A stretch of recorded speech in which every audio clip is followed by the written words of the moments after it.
নমস্কাৰ আপোনালোকক পুনৰ স্বাগতম জনাইছোঁ মোৰ অন্য এটি ভিডিঅ'লৈ। আজি ভিডিঅ'টোত আমি জানিবলৈ আৰম্ভ কৰিম কাতি মাহৰ পৰা।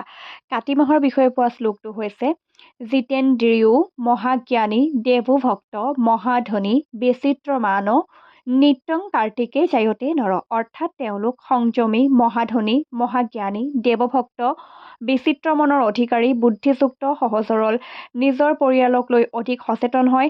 কিন্তু এওঁলোকৰ এটা দুৰ্বলতা আছে, এওঁলোকে মানুহৰ কাৰণে যিমান যি কৰিলেও কেতিয়াও এওঁলোকক প্ৰশংসা নকৰে বা শ্ৰেয় নিদিয়ে।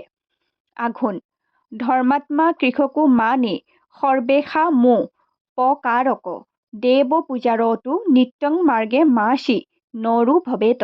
অৰ্থাৎ এওঁলোক ধৰ্মাত্মা কৃষিকাৰ্যৰ সৈতে জড়িত, মানি ভক্তিপৰায়ণ, সকলোৰে ভালৰ বাবে চিন্তা কৰে, কিন্তু এওঁলোক কিছু ক্ষেত্ৰত আত্মকেন্দ্ৰিক হৈ পৰে, অৰ্থাৎ নিজৰ কথা অধিক চিন্তা কৰে। পুহ সুচিদাৰ্তা কৃষাংকচ বিধিজ্ঞ বহুপোষক ত্যাগী স্থিৰমতি শান্ত পৌষে সংজয়তে নৰ। অৰ্থাৎ এওঁলোক ত্যাগী, ক্ষণে ৰুষ্ট ক্ষণে তুষ্ট, অৰ্থাৎ এওঁলোক সহজতে সন্তুষ্টও হয়, সহজতে অসন্তুষ্টও হৈ পৰে। জেদী লক্ষ্যস্থিৰ সামান্য অহংকাৰী চঞ্চল তথা বাকপটু হয়। মাঘ বাণিজ্য কুশল ক্ৰোধী বহুপুত্ৰ সমন্বিত সুৰস চপলস ত্যাগী মাহি মাঘে প্ৰজায়তে। অৰ্থাৎ এওঁলোক খঙাল ব্যৱসায়ক মনোবৃত্তিৰ ত্যাগী, ঘৰৰ পৰা আঁতৰত থাকিবলগীয়া হয়, এওঁলোক চঞ্চল বলশালী তথা পুত্ৰযুক্ত হয়। ইয়াৰ পিছত আহিলে ফাগুন মাহ।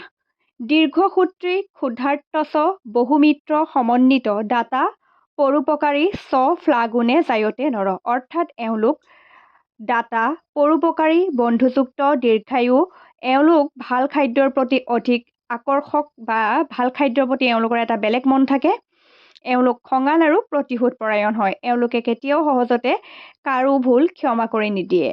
চ'ত জলাগ্নি ভয়যুক্ত মৃদু বাক ধীৰ চপলু মানি চ সান্মাধুৰান্ন ভুজি সৎসংগযুক্তা ধৰ্ম কামাৰ্থযুক্ত দানশীলা প্ৰিয়ংবদ সুশ্ৰীবক্তা দয়ালু চৈত্ৰে সংজায়তে নৰ।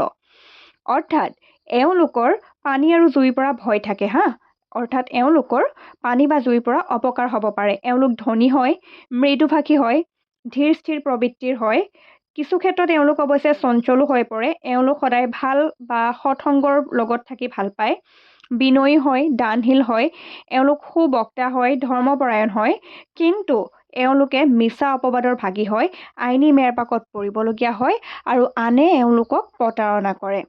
আজিলৈ ইমানেই। ইয়াৰ পিছৰ ভিডিঅ'বিলাকত আপোনালোকে কোনটো বিষয়ে জানিব বিচাৰে অনুগ্ৰহ কৰি জনাব। ধন্যবাদ।